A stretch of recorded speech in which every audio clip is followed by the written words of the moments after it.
Shalom. Sekali lagi shalom. Puji akan nama Tuhan, kita bersyukur buat kebaikan Tuhan. Tuhan sudah menjaga kita selama seminggu ini, dan tiba saatnya di penghujung minggu ini Tuhan boleh memimpin kita semua untuk hari di tempat ini. Kita boleh melewati sebulan dan kita masuk di dalam bulan yang baru. Mari kita siapkan seluruh hati kita, kita mau datang di hadirat Tuhan. Kita mau masuk dalam hadiratnya. Yesus, kau baik Tuhan.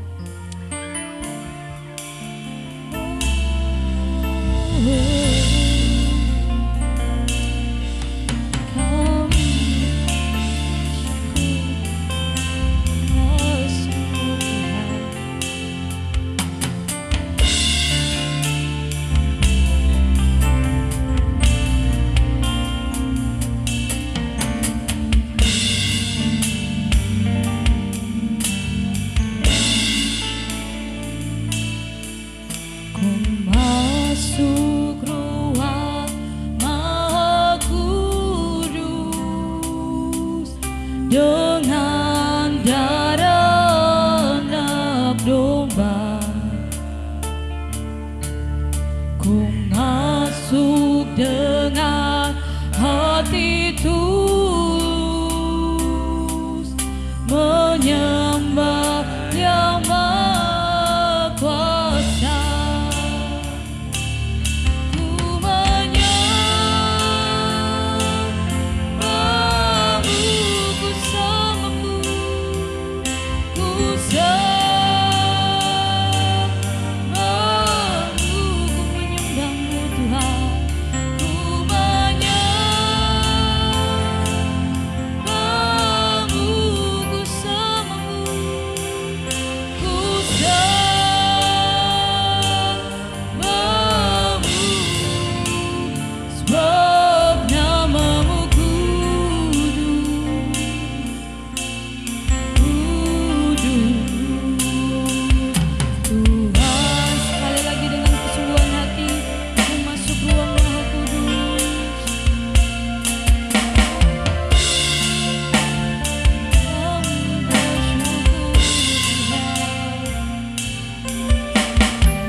Dengan darah anak domba, ku masuk dengan hati tulus, menyembah Yang Maha Kuasa. Hanya kamu ku sembah.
bersamamu,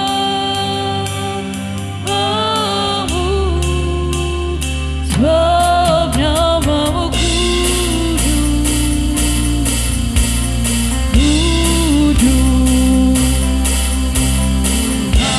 Sebab namamu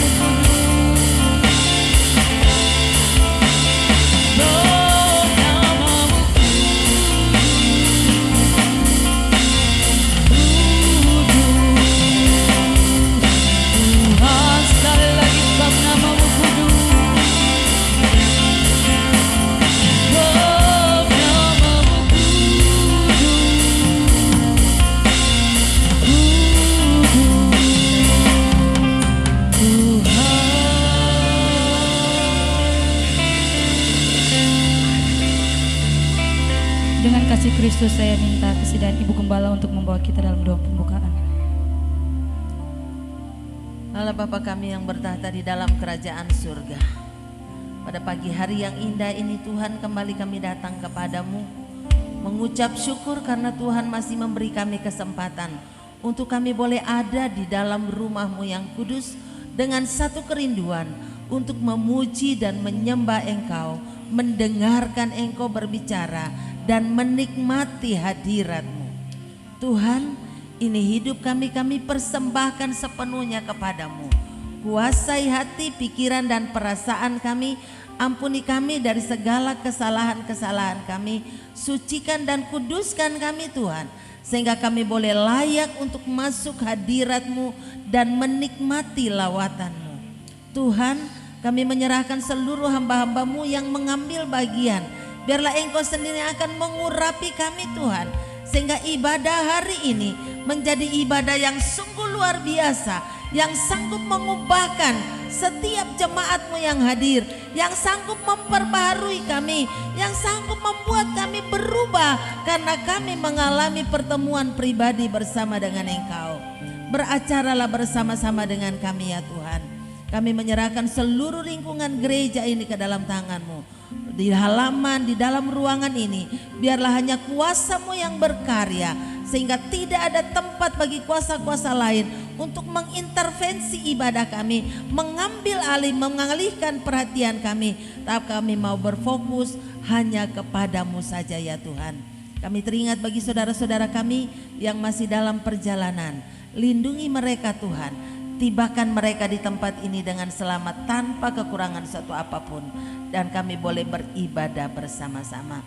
Berbicaralah dan beracaralah bersama-sama dengan kami ya Tuhan, karena kami siap untuk memuji Engkau, menyembah Engkau, menikmati hadirat-Mu.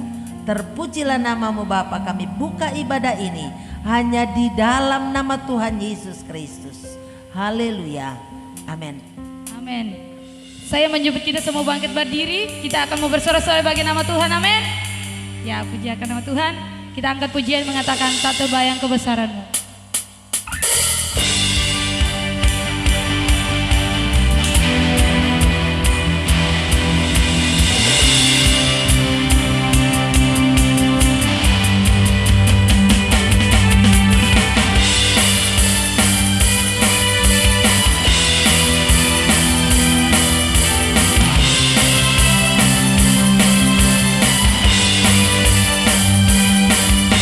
Tak terbayang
kemenanganku, Kau sumber kemenanganku, Kau yang berkuasa memberikan selamanya.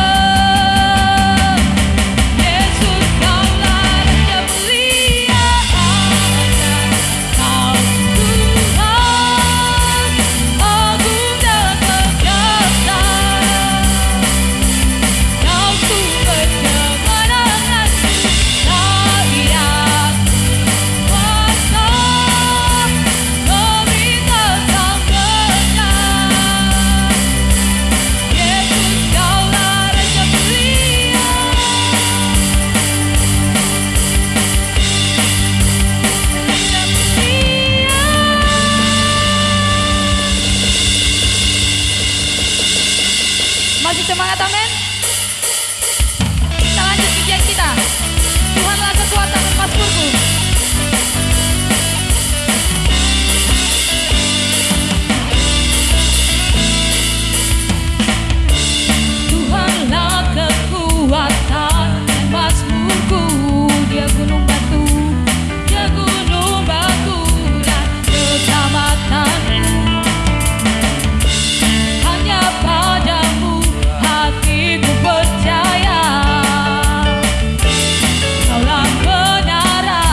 duduk kembali.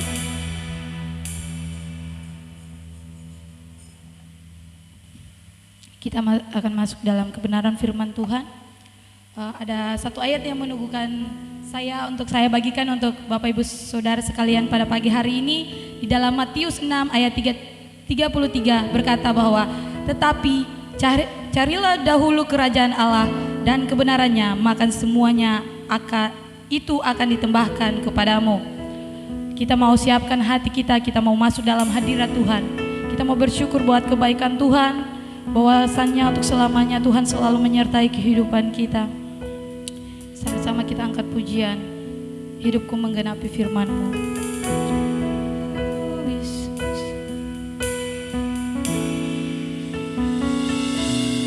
Hidupku menggenapi firman-Mu,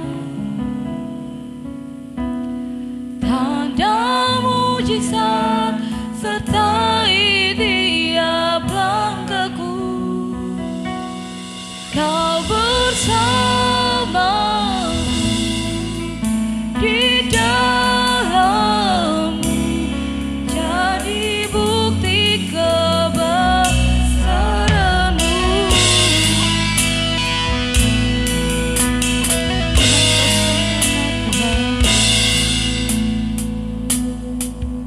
Tuhan, Kau sempurna dalam rencana-Mu, dalam rencana-Mu dan karya-Mu.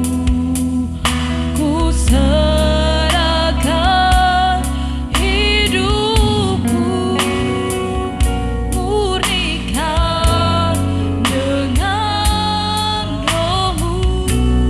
Tuhan, Kau sempurna. Tuhan, Kau sempurna dalam rencana-Mu, dalam rencana-Mu dan karya-Mu. Ku serahkan hidupku, murnikan dengan Roh-Mu.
Haleluya Yesus. Ini yang menjadi kerinduan kami, agar kehidupan kami menggenapi firman-Mu ya Tuhan. Kehidupan kami menjadi bukti kebesaran-Mu di dalam kehidupan kami, sehingga setiap orang dapat melihat bahwa Engkau ada bekerja di dalam kehidupan kami. Pada pagi hari ini Tuhan, kami umat-Mu berkumpul di dalam rumah-Mu yang kudus. Kami siap untuk mendengarkan kebenaran firman-Mu. Kami rindu dan kami siap untuk diubahkan oleh kebenaran firman-Mu yang akan membuat kami lebih hari, lebih bertumbuh menjadi dewasa di dalam Engkau. Urapi hamba-Mu yang sangat terbatas ini Tuhan, dan biarlah Engkau sendiri yang berbicara kepada seluruh sidang jemaat-Mu, sehingga kami semua mengalami pertemuan pribadi bersama dengan Engkau hari ini. Terpujilah nama-Mu Bapa, dan berbicaralah bagi kami, karena kami siap mendengar. Haleluya, amin. Puji Tuhan. Shalom Bapak Ibu Saudara. Ada sukacita? Amin. Puji Tuhan, hari ini kita memasuki bulan yang ke-7 di tahun 2022, dan tema kita bulan ini masih berbicara mengenai hidup yang diubahkan. Kita berubah dari hari ke hari menjadi lebih baik. Dan hari ini saya akan mengajak saudara untuk membuka dari Alkitab kita, yaitu di dalam 2 Korintus pasal 4 ayat 16. 2 Korintus pasal 4 ayat 16, di sana dikatakan begini. Sebab itu kami tidak tawar hati, tetapi meskipun manusia lahiria kami semakin merosot, namun manusia batinia kami diperbaharui dari sehari ke sehari. Mari kita baca bersama-sama sekali lagi. 1, 2, 3. Sebab itu kami tidak tawar hati, tetapi meskipun manusia lahiria kami semakin merosot, namun manusia batinia kami diperbaharui dari hari ke sehari. Saudara, dari ayat ini kita menemukan bahwa setiap kita itu terdiri dari 2 tubuh, saudara. Tubuh jasmani kita dan tubuh rohani kita. Tubuh jasmani kita adalah tubuh yang kita lihat, yang kita rasakan. Waktu dicubit kita rasa sakit. Tetapi tubuh rohani kita atau manusia rohani kita, manusia batinia kita itu sesuatu yang tidak kelihatan. Tetapi sesungguhnya kehidupan jasmani kita itu sangat dikontrol, sangat dipengaruhi oleh apa yang tidak kelihatan. Amin saudara. Oleh karena itu pada pagi hari ini saya akan mengajak saudara untuk berbicara mengenai pertumbuhan rohani. Pertumbuhan rohani, sesuatu yang bertumbuh itu pasti mengalami perubahan. Nah, kita lihat gambar ini saudara. Ini siklus atau pertumbuhan jasmani atau pertumbuhan manusia secara jasmani. Pertama, dia lahir. Masih seorang bayi yang tidak bisa berbuat apa-apa. Bahkan untuk membuang kotorannya sendiri pun dia tidak bisa. Yang dia bisa hanya nangis. Lapar nangis, haus nangis, kencing nangis, buang air besar nangis. Itu bayi. Kemudian dia bertumbuh sampai kepada umur 20 tahun. Ini siklusnya. Itu dia sudah menjadi manusia dewasa secara fisik. Dan kalau dia bisa mengatur kehidupannya dengan bijaksana, dia bisa mengatur pola hidupnya, dia akan bertahan bugar segar sampai umur bahkan bisa sampai 70 tahun. Kaleb mengatakan, usiaku sudah 85 tahun, tetapi kekuatanku masih sama waktu aku berumur 40 tahun. Tetapi secara alami kita sampai puncak 50 tahun, 60 tahun itu sudah mulai menurun kekuatannya. Lama-lama dan seterusnya akhirnya kita tidak ada lagi di dunia ini. Tapi ini kalau yang dikasih umur panjang. Tapi secara jasmani kadang orang baru umur 2 tahun juga sudah dipanggil Tuhan, itu sudah urusan lain. Tetapi siklusnya seperti ini, pada usia 50-60 tahun itu sudah mulai kekuatan kita sudah menurun. Itu sebabnya dikatakan, meskipun manusia lahiriah kami semakin merosot. Beda dengan manusia rohani kita. Manusia jasmani kita sebaik apapun kita menjaga kesehatan kita, pada akhirnya itu akan mengalami kemerosotan. Akhirnya kita lama-lama jadi tua, dan yang tadinya segar bugar, mukanya mulus, cantik, ganteng, tapi lama kelamaan muka akan menjadi keriput. Itu jasmani.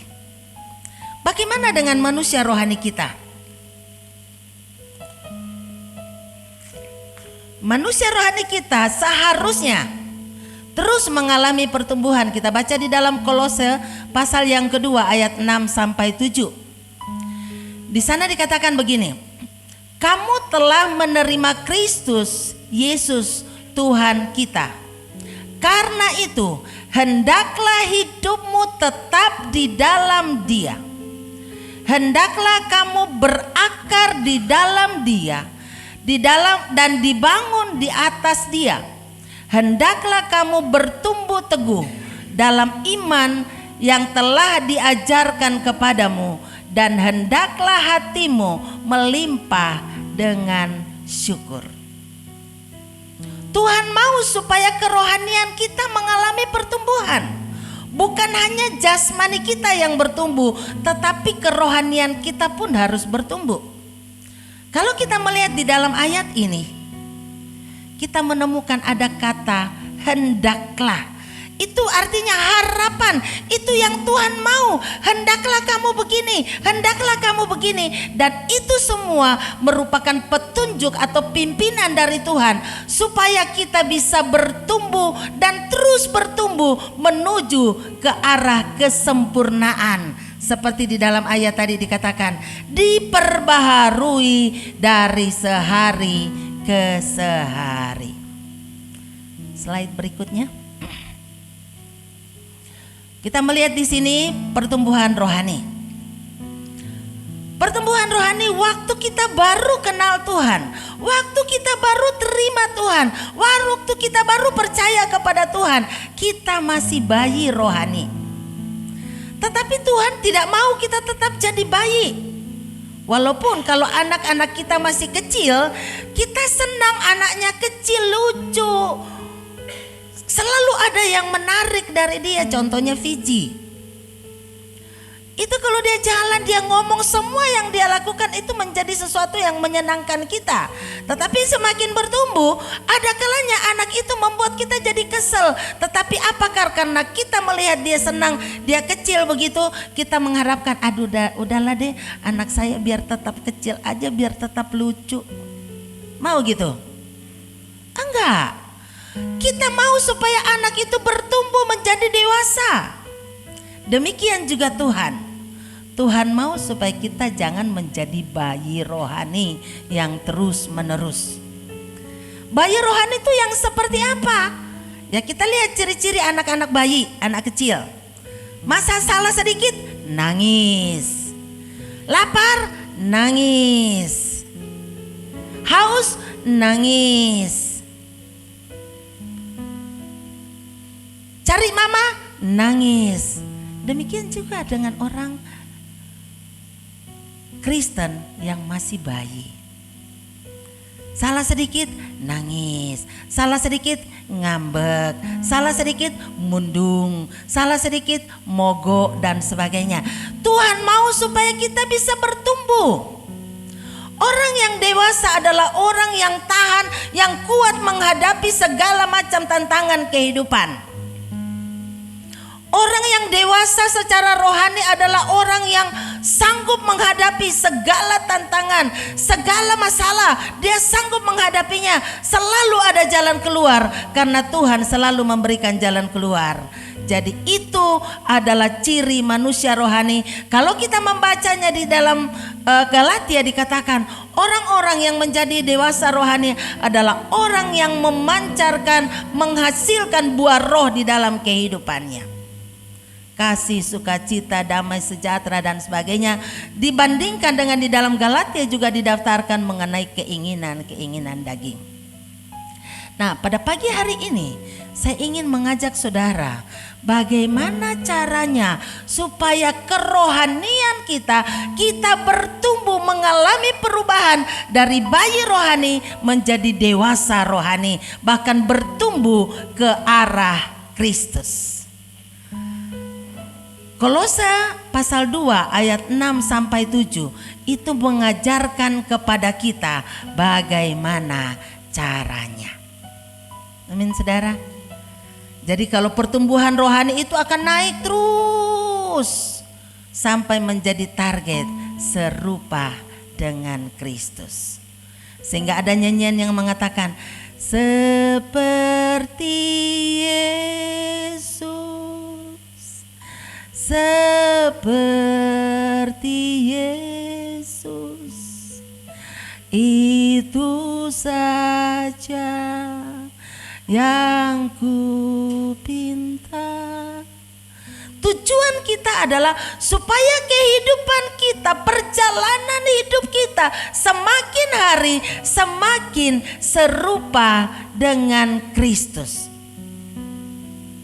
Saya kemarin mencoba membayangkan bagaimana kehidupan gambaran dari seorang yang hidupnya serupa dengan Kristus. Saya coba cari gambar saudara.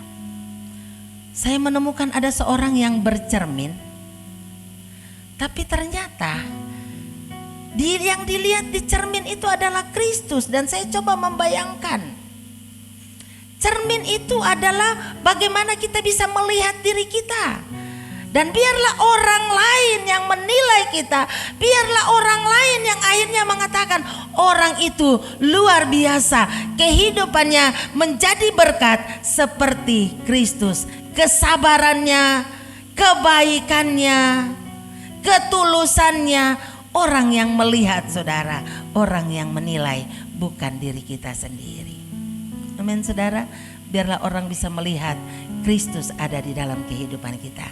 Nah, mari kita melihat apa dan bagaimana kita dapat bertumbuh menjadi serupa dengan Kristus, atau kita bertumbuh menjadi lebih dewasa.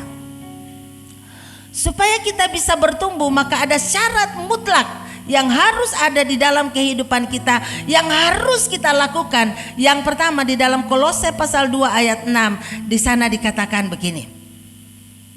Kamu telah menerima Kristus Yesus.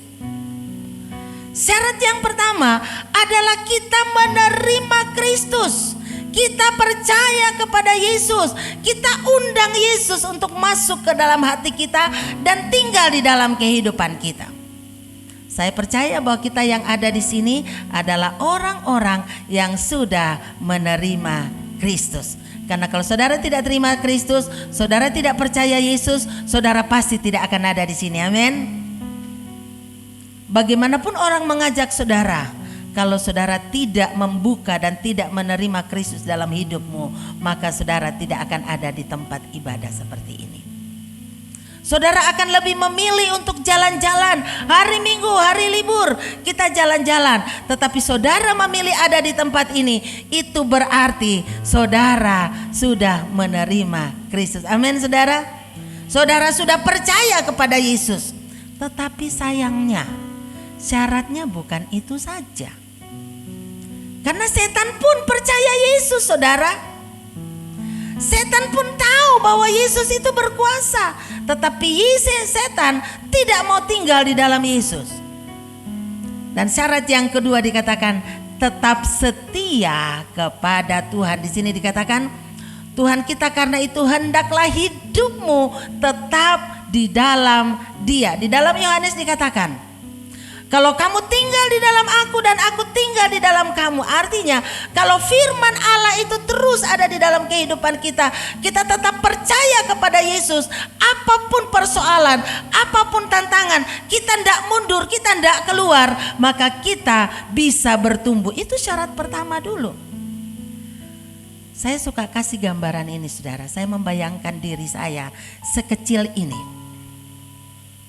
Ini tangan Tuhan. Tangan Tuhan yang penuh kuasa. Tangan Tuhan yang maha besar. Tangan Tuhan yang sanggup mengatasi segala pergumulan hidup saya. Saya taruh hidup saya di dalam tangan Tuhan. Menurut saudara, kalau kita ada di dalam tangan Tuhan, adakah sesuatu yang sanggup menghancurkan kita? Tidak, saudara, karena tangan ini begitu kuat, tangan Tuhan begitu kuat. Tapi ingat, firman Tuhan berkata, lihat lawanmu si iblis mengaum-ngaum. Terus ada di sekeliling kita untuk menggoda kita. Kita ada di dalam tangan Tuhan. Tetapi kalau kita tergoda dengan apa yang ada di luar kita, kita mulai tergoda, maka kita bisa mengeluarkan diri kita dari sini. Saya kasih gambaran begini, mulai ngintip keluar. Ada tawaran yang menggiurkan, ada tawaran yang menarik. Kita mulai mengeluarkan diri kita sedikit demi sedikit. Inilah cara dunia menarik kita keluar dari Kristus sehingga kita tidak tetap tinggal di dalam. Nah, selama kita di dalam sini tidak ada satu kuasa pun yang sanggup memisahkan kita dari kasih karunia Allah, kecuali kita keluar perlahan-lahan. Waktu kita mulai keluar, iblis akan menarik kita keluar dan akhirnya kita bisa lepas. Saudara, biarkan hidupmu ada di dalam tangan Tuhan yang kuat. Amin. Tetap setia kepada Tuhan, tetap di dalam Dia, tetap di dalam tangan Tuhan yang kuat. Maka tidak ada satu kuasa pun yang sanggup untuk merampas saudara dari kasih karunia Allah. Amin. Kecuali kita yang mengeluarkan diri kita. Kalau kita mulai tergoda, ada suara, Lin, di luar sana asik sekali. Lin, uang tuh banyak sekali. Itu kamu bisa beli apa saja. Kalau kamu dapat jabatan ini, kamu bisa beli apa saja. Mulai keluar. Oh iya ya. Mulai. Dan akhirnya lama-lama semakin keluar, maka iblis akan dengan mudah untuk merampas kita. Jadi syarat pertama supaya kita bisa bertumbuh menjadi dewasa, kita harus terima Tuhan, kita percaya kepada Tuhan, dan kita tetap di dalam Tuhan. Amin. Katakan, saya mau tetap di dalam Tuhan. Saya mau tetap setia kepada Tuhan, apapun yang terjadi. Yang berikut, untuk bisa bertumbuh menjadi dewasa. Tadi bertumbuh, kita bisa sekedar bertumbuh, kita bisa sekedar hidup. Tapi Tuhan mau kita tidak hidup, ya udahlah, aku begini-begini saja, sehingga kita nyanyi, aku masih seperti yang dulu. Ya memang beginilah saya. Suka marah, ya memang inilah saya. Suka ngambek, ya inilah saya. Emosian, ya inilah saya. Ya ini memang saya sudah begini, mau gimana lagi? Saudara, semuanya bisa diubahkan, amin saudara.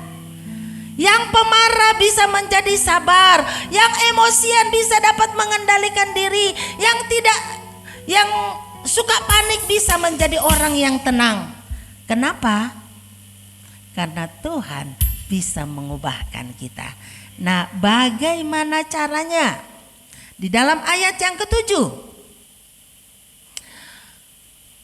di dalam Kolose pasal 2 ayat yang ke-7, di situ diberikan petunjuknya. Di sana dikatakan, hendaklah kamu berakar di dalam Dia dan dibangun di atas Dia. Kata hendaklah di situ, ini petunjuknya. Paulus menggunakan dua gambaran. Yang pertama gambaran tanaman berakar di dalam dia. Kemudian sudah berakar di dalam dia, dibangun di atas dia. Jadi gambaran tukang bangunan. Nah, berakar di dalam dia, saudara, fungsi akar untuk tanaman apa? Mencari makan. Akar itu digunakan oleh tanaman untuk menyerap sari-sari makanan dari dalam tanah. Dan dikatakan bahwa kita juga perlu makan. Seorang anak supaya dia bisa bertumbuh, dia harus makan.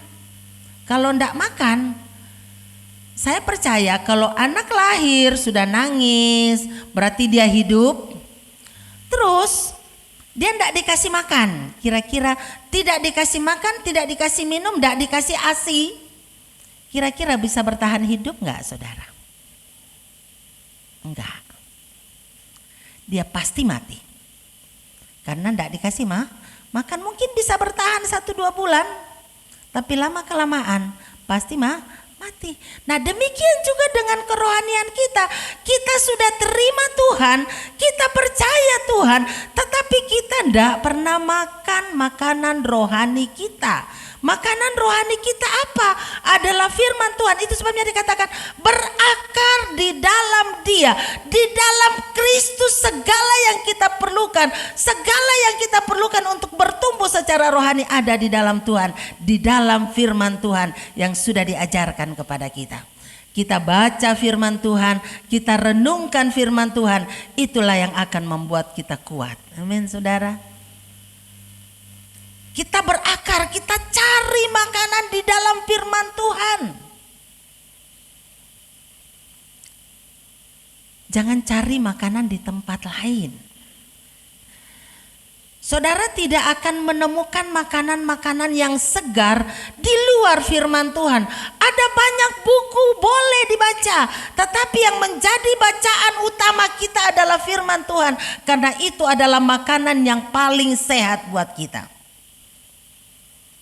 Boleh nggak kita nonton YouTube rohani? Boleh. Boleh, karena itu yang dibahas adalah penjelasan dari firman Tuhan. Tapi jangan lupa ini yang terutama. Jangan kita hanya dengar khotbah, tapi kita tidak pernah baca firman Tuhan. Karena saya mau katakan saudara, sekarang ini kita bisa membuka YouTube di mana-mana ada khotbah. Tapi ingat, tidak semua itu makanan sehat. Karena ternyata banyak ajaran-ajaran sesat yang kita begitu sulit untuk membedakannya. Ini makanan sehat atau makanan justru racun.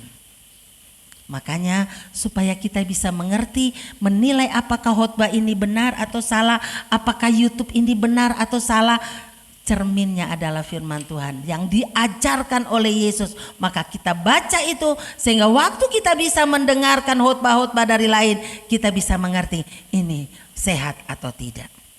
Makanya di sini dikatakan berakar di dalam Dia.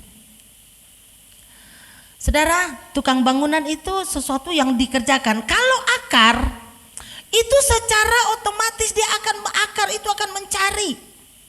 Artinya mari kita menjadikan itu sebagai sesuatu yang harus kita lakukan, yang secara otomatis itu harus terjadi dalam hidup kita. Nah, kalau tukang bangunan dia harus bekerja. Ada usaha yang sungguh-sungguh meletakkan dasar-dasar bangunan-bangunan itu di atas pondasinya. Dan itu berbicara mengenai kehidupan kita hari lepas hari. Melakukan firman Tuhan. Kita cari kebenaran firman Tuhan. Kemudian kita mempraktekannya di dalam kehidupan kita. Maka itu akan membuat kita bertumbuh, saudara. Kalau kita hanya baca, belajar firman Tuhan, dengar khotbah setiap hari, tapi tidak pernah berusaha untuk mempraktekannya, maka kita hanya akan menjadi orang Kristen ikan lele. Kepalanya gede. Ya, akan menjadi orang Kristen Tweety, boneka Tweety. Kepalanya gede, badannya kecil karena tidak dipraktekkan. Tubuh kita badan kita, tangan kita, kalau kita tidak pernah gunakan untuk bekerja, tangan kita hanya dimanjakan dan tidak pernah digerakkan, kaki kita tidak mau pakai jalan, maka tangan kita akan menjadi tangan yang kecil, kecil sekali, dan kaki kita pun tidak akan menjadi normal, tapi menjadi kaki yang sangat kecil. Karena apa? Tidak pernah dipakai. Firman Tuhan yang kita baca harus kita praktekkan, harus kita lakukan, sehingga kita bisa mengatakan, hidupku menggenapi firman-Mu. Kalau kehidupan kita menggenapi firman Tuhan, maka mujizat demi mujizat akan terjadi dalam kehidupan kita. Kalau mujizat demi mujizat, pertolongan demi pertolongan Tuhan nyata di dalam kehidupan kita, maka otomatis iman kita akan bertumbuh. Amin, saudara. Iman kita bertumbuh, kita menjadi dewasa, saudara. Saudara, satu ayat, kita belajar untuk menghidupi ayat satu demi satu, maka kita akan menjadi pelaku firman. Saya selalu bersyukur kepada Tuhan, ayat-ayat saya belajar untuk menghidupi firman Tuhan. Saya selalu dari waktu suami dipanggil Tuhan, ayat yang menjadi rema buat saya dan saya hidupi sampai hari ini.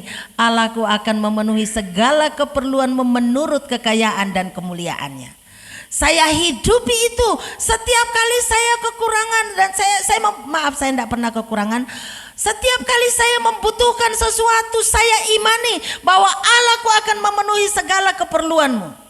Walaupun secara manusia, kalau kita pakai hitungan logika, maka rasanya penghasilan kita tidak akan cukup untuk memenuhi kebutuhan kita yang begitu besar. Tetapi firman Tuhan mengatakan, Allahku akan memenuhi segala keperluanmu. Hidupi firman Tuhan, dan firman Tuhan itu digenapi, iman kita bertumbuh. Ayat yang lain yang selalu bukan bahwa itu aja, tapi saya terus belajar untuk menghidupi. Apapun juga yang kamu minta dan doakan, percayalah bahwa engkau sudah menerimanya, maka hal itu akan diberikan kepadamu. Hidupi firman itu, maka kita akan melihat pertolongan demi pertolongan Tuhan datang dalam hidup kita. Amin. Kalau kita menghidupi firman Tuhan satu demi satu, lama-lama semakin banyak yang kita hidupi, kita makin menjadi serupa dengan Kristus. Satu hal yang paling sulit mungkin untuk kita lakukan, salah satu yang paling sulit kalau kita mengatakan, kita berdoa, Tuhan ajar saya untuk sabar. Tuhan bilang, oke nak, saya ajar kamu. Tapi bagaimana caranya supaya kita tahu kita sabar apa enggak? Kita akan tahu kita sabar atau tidak kalau ada yang menguji kesabaran kita.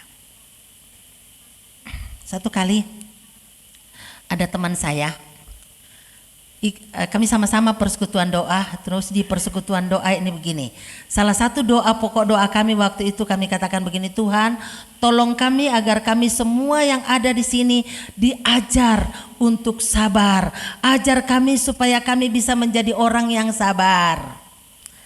Terus teman saya ini pulang naik motor. Waktu dia pulang, dia sudah berusaha untuk jalan sesuai dengan aturannya, tidak melanggar lalu lintas. Tetapi ternyata tiba-tiba ada orang yang nyelonong datang dan nyenggol dia dan hampir jatuh. Waktu itu spontan dia sudah mau meledak. Tapi waktu dia sudah mau marah, dia ingat, Tuhan tolong saya, ajar saya untuk sabar. Dan ternyata dia berhasil tidak marah. Dan minggu depannya dia bersaksi bahwa ternyata untuk menjadi sabar itu kesabaran kita harus diuji. Dan ternyata saudara, puji Tuhan, dia berkemenangan karena dia tidak jadi marah, tidak jadi meledak-ledak, tetapi dia bisa menahan dirinya. Saudara, kita praktekkan. Kasih itu sabar. Ini aja mulai kehidupan kita. Waktu kita ada kegodaan untuk marah, kita ingat kasih itu sabar. Itu akan menjadi rem buat kita. Kita mulai praktekkan satu demi satu dari buah roh itu. Kemurahan. Mungkin suatu saat kita diperhadapkan dengan keadaan ada orang yang sangat membutuhkan uluran tangan kita, sementara kita sendiri hidupnya pas-pasan. Tapi pada saat kita ingat buah roh adalah kemurahan, kita mulai belajar berbagi. Kita berkemenangan. Praktekkan firman Tuhan itu satu demi satu. Dan kita akan melihat bahwa pada saat kita mempraktekkan firman Tuhan, ternyata Tuhan campur tangan. Iman kita bertumbuh. Amin saudara. Di situ juga dikatakan, hendaklah kamu bertambah teguh dalam iman yang telah diajarkan. Mengalami penggenapan firman dalam hidup akan membuat kita semakin bertambah teguh dalam iman kita kepada Tuhan. Saya mendorong saudara pada pagi hari ini, mulailah hari ini praktekkan firman Tuhan satu demi satu, kita latih. Dan kita akan melihat suatu saat kita sudah ada di depan, kita melihat ke belakang. Oh iya, ternyata saya dulu tidak seperti itu. Sehingga kita bisa mengatakan, dulu saya tidak seperti itu. Sekarang saya bisa melihat ke belakang. Kalau saya melihat ke belakang, saya menyadari bahwa pada awalnya saya itu adalah orang yang sangat emosional. Tapi sekarang saya tidak sedang mengatakan saya orang sabar, tapi paling tidak saya bisa menahan diri sedikit. Berarti ada perubahan. Amin. Dulu saya orang yang paling cepat tersinggung. Tapi saya bersyukur sekarang saya tidak terlalu cepat, walaupun ada kalanya masih tersinggung juga. Saya dulu orang yang sangat tidak percaya diri. Jangankan ngomong di depan jemaat seperti ini, pimpin doa di tengah keluarga saja saya nggak berani. Tetapi Tuhan mengubahkan saya karena saya belajar mempraktekkan firman Tuhan. Kita berubah dari hari ke sehari. Dan yang terakhir, hendaklah hatimu melimpah dengan syukur. Belajar untuk selalu bersyukur akan membuat kita dapat menghadapi segala sesuatu dengan mudah. Kalau kita melakukan sesuatu dengan bersungut-sungut, maka pekerjaan itu akan menjadi lebih berat rasanya, walaupun pekerjaannya sama. Tetapi kalau kita melakukannya dengan senang hati, dengan ucapan syukur, maka pekerjaan itu akan menjadi lebih enteng. Amin. Saya akan mengakhiri firman Tuhan pada pagi hari ini dengan satu kisah nyata yang pernah terjadi. Ada seorang ibu pertama menikah. Waktu dia menikah dengan suaminya yang pertama, suaminya itu selalu mengatur, kamu harus kerjakan ini. Dibuatkan daftar kepada istrinya. Jadi daftar itu ditulis. Jadi kalau satu saja tidak dilakukan, maka istrinya akan kena omel dari suaminya. Kemudian dia melakukan segala sesuatu itu tapi dengan terpaksa. Jadi dia setiap hari dia periksa mana yang belum dilakukan.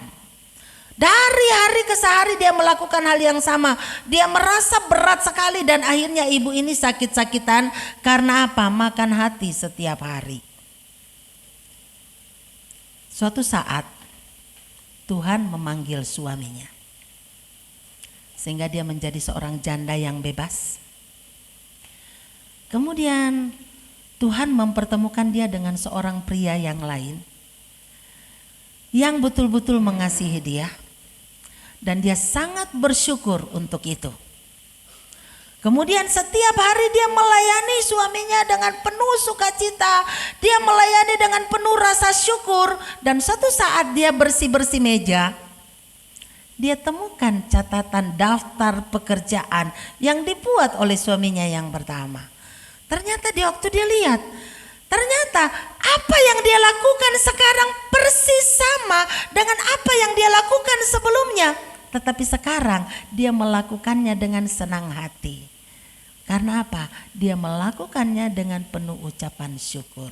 Dia bersyukur dengan keadaannya, dia bersyukur dengan situasinya, sehingga semua yang dia lakukan itu rasanya sangat enteng, walaupun pekerjaan yang dia lakukan sama dengan sebelumnya.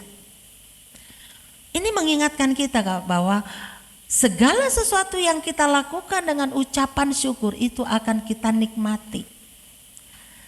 Dan karena kita penuh dengan ucapan syukur, maka kita akan bisa, iman kita akan semakin bertumbuh.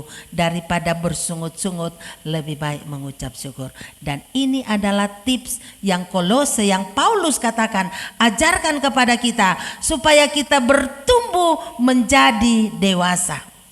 Yang pertama, saya ulang, kita harus terima Tuhan dan percaya Tuhan sungguh-sungguh dan tetap di dalam Dia.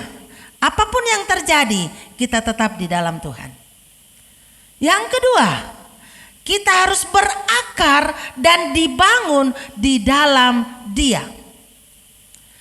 Tuhan sudah ada pondasi, sudah ada pondasinya Tuhan Yesus. Kalau kita bikin bangunan, kita sudah bikin pondasi yang bagus, tapi ternyata kita membangun di pondasi yang lain, maka bangunan itu pasti akan ambruk. Tapi kalau dibangun di atas pondasi yang sudah dibangun dengan kokoh, pondasi Kristus, maka bangunan itu akan menjadi bangunan yang kokoh. Dengan kita mempraktekkan firman Tuhan, iman kita akan bertumbuh. Dengan kita mempraktekkan firman Tuhan, maka iman kita akan semakin bertumbuh. Kalau iman kita bertumbuh, maka kehidupan kita akan dipenuhi dengan sukacita, dan kita akan penuhi kehidupan kita dengan ucapan syukur. Amin, saudara. Iman bertumbuh karena pendengaran akan firman Tuhan. Tapi pendengaran saja tanpa dipraktekkan, maka iman itu hanya akan bertahan sesaat. Tetapi dia akan bertumbuh kalau kita mendengar dan melakukannya. Dalam konteks orang Israel pada zaman itu, mendengar tanpa melakukan itu bukan mendengar. Jadi mendengar dan melakukan itu satu paket. Itulah yang namanya ketaatan. Mari kita belajar untuk taat kepada Tuhan. Mari kita akan siapkan hati kita untuk mengambil bagian dalam perjamuan kudus. Kita akan nyanyikan pujian, hidupku menggenapi firman-Mu.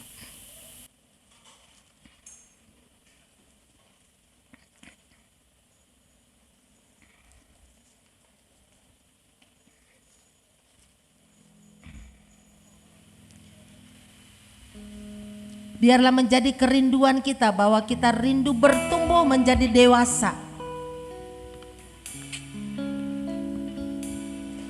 Kita bertumbuh menuju kepada kesempurnaan di dalam Tuhan.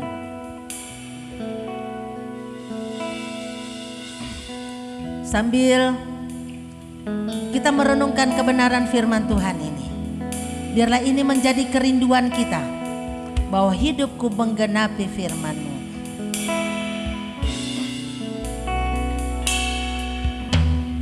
Ku menggenapi firman-Mu, tanda mujizat sertai tiap langkahku. Kau bersamaku di dalamku,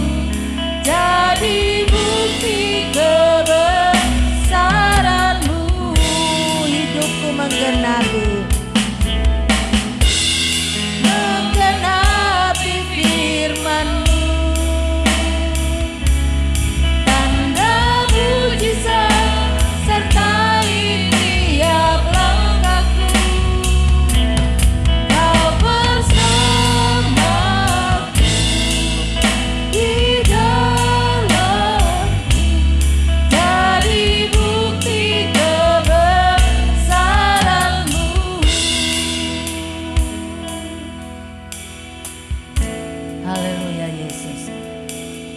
Ini yang menjadi kerinduan kami ya Tuhan. Kami rindu kehidupan kami menggenapi firman-Mu. Kami rindu Tuhan agar firman-Mu itu akan menjadi kami praktekkan di dalam kehidupan kami. Sehingga semakin hari kami semakin menyerupai Engkau. Karakter kami, sifat kami akan menjadi seperti Engkau. Yang memiliki kasih yang luar biasa, yang memiliki kerendahan hati, yang memiliki kelemah lembutan dan sebagainya ya Tuhan. Berbicaralah bagi kami Tuhan.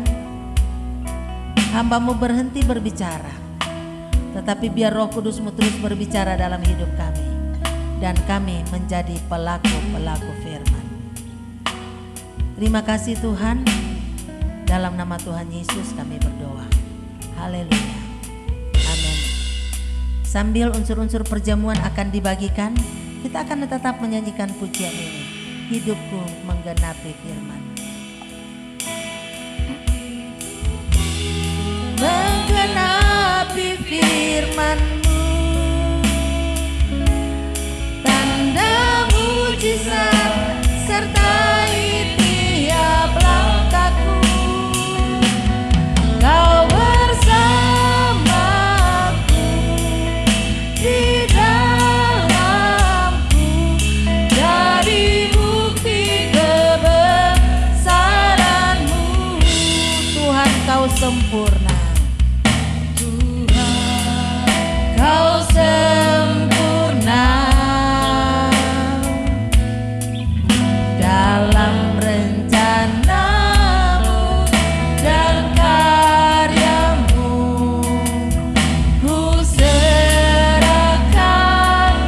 hidupku, murnikan dengan Roh-Mu. Hidupku menggenapi firman-Mu, tanda mujizat sertai tiap langkahku. Kau bersamaku di dalamku, jadi bukti kebesaran-Mu. Jadi bukti kebesaran-Mu. Jadi bukti kebesaran-Mu. Apakah semua sudah dilayani? Kalau sudah, mari saya undang saudara untuk bangkit berdiri. Kita akan berdoa untuk unsur-unsur perjamuan kudus ini. Bapa Surgawi, pada pagi hari ini Tuhan, kembali kami mengucap syukur karena kami diberi kesempatan untuk kembali mengingat betapa besar kasih-Mu bagi kami.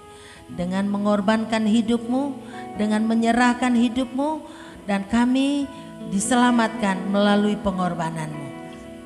Kami berdoa buat unsur-unsur perjamuan kudus pada pagi hari ini, sucikan dan kuduskan ya Tuhan. Sehingga setiap kami yang mengambil bagian dalam perjamuan kudus ini akan dipulihkan. Kekuatan kami dipulihkan, iman kami diteguhkan, dan kami akan semakin bertumbuh di dalam pengenalan akan Engkau. Yang sakit disembuhkan, dan kami akan pulang dengan kemenangan dan kekuatan yang baru. Terima kasih Tuhan, kami mau mengambil bagian dalam perjamuan kudus ini. Dalam nama Bapa, Anak, dan Roh Kudus. Haleluya. Amin. Saudara boleh memegang roti di tangan kanan saudara. Saudara boleh mengangkatnya tinggi-tinggi dan imani bahwa roti ini adalah simbol dari tubuh Tuhan yang dipecahkan, yang diserahkan bagi saudara dan saya. Dan dengarkanlah firman Tuhan. Sebab apa yang telah kuteruskan kepadamu telah aku terima dari Tuhan, yaitu bahwa Tuhan Yesus pada malam waktu ia diserahkan, ia mengambil roti, dan sesudah itu ia mengucap syukur atasnya, ia memecah-mecahkannya dan berkata, inilah tubuhku yang diserahkan bagi kamu. Perbuatlah ini menjadi peringatan akan daku.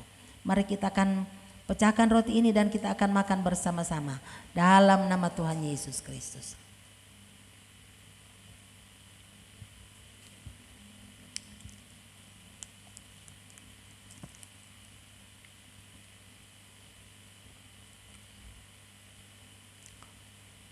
Roti yang menjadi simbol dari tubuh Tuhan sudah menyatu dengan tubuh kita. Mari kita akan mengangkat cawan di tangan kanan kita. Lihatlah dengan iman saudara bahwa cawan ini adalah simbol dari darah Tuhan yang mengalir dari setiap luka akibat pukulan, akibat cambukan, yang seharusnya saudara dan saya yang menanggung beban itu. Tetapi karena kasih-Nya, Tuhan Yesus mengambil alih dan menggantikan posisi kita. Dengarkanlah firman Tuhan. Demikian juga ia mengambil cawan sesudah makan lalu berkata, cawan ini adalah perjanjian baru yang dimeteraikan oleh darahku. Perbuatlah ini setiap kali kamu meminumnya menjadi peringatan akan daku. Mari kita akan minum bersama-sama dalam nama Tuhan Yesus.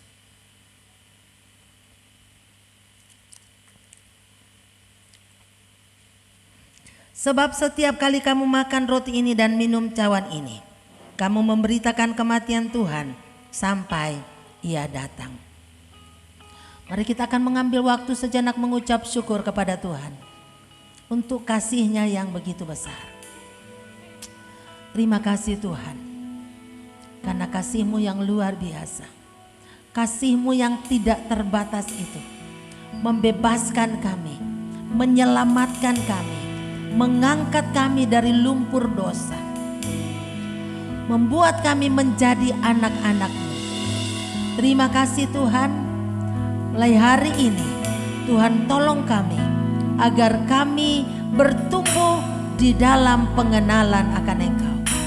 Iman kami bertumbuh menjadi iman yang menghasilkan buah, sehingga kehidupan kami menjadi kehidupan yang berbuah, yang dapat dinikmati, dirasakan oleh orang-orang yang ada di sekeliling kami. Terima kasih Tuhan, terpujilah nama-Mu. Glory haleluya. Terima kasih Tuhan. Nanti Bapak Yusak akan berdoa buat kita semua.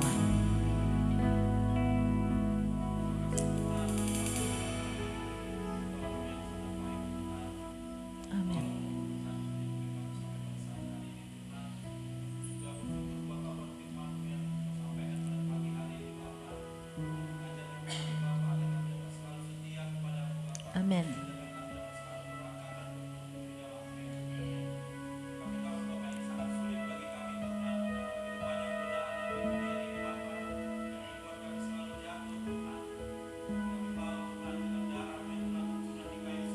Amin.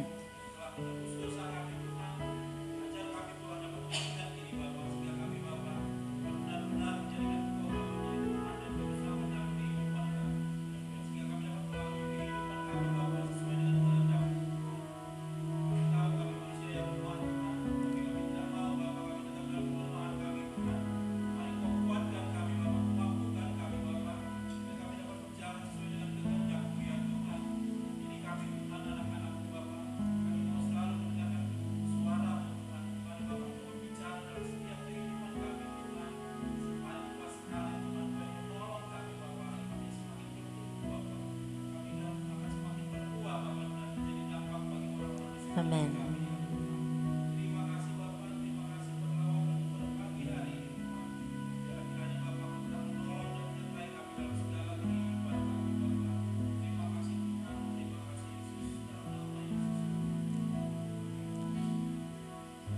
Bapa kami yang di surga, dikuduskanlah nama-Mu, datanglah kerajaan-Mu, jadilah kehendak-Mu di bumi seperti di surga.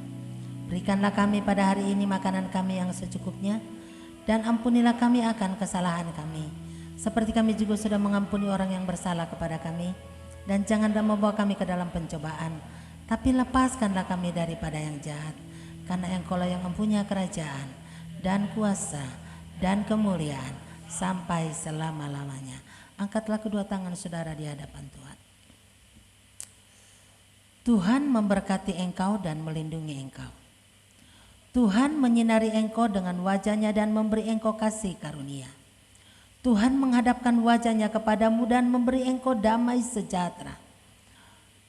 Sidang jemaat yang dikasihi oleh Tuhan, pulanglah ke rumah tangga saudara masing-masing dengan membawa damai sejahtera dari Allah Bapa, kasih karunia di dalam Tuhan kita Yesus Kristus, persekutuan dan penghiburan di dalam Roh Kudus, kiranya menyertai kita semua mulai hari ini sampai Maranatha, Tuhan Yesus datang kembali. Haleluya. Amin. Bapa, terima kasih.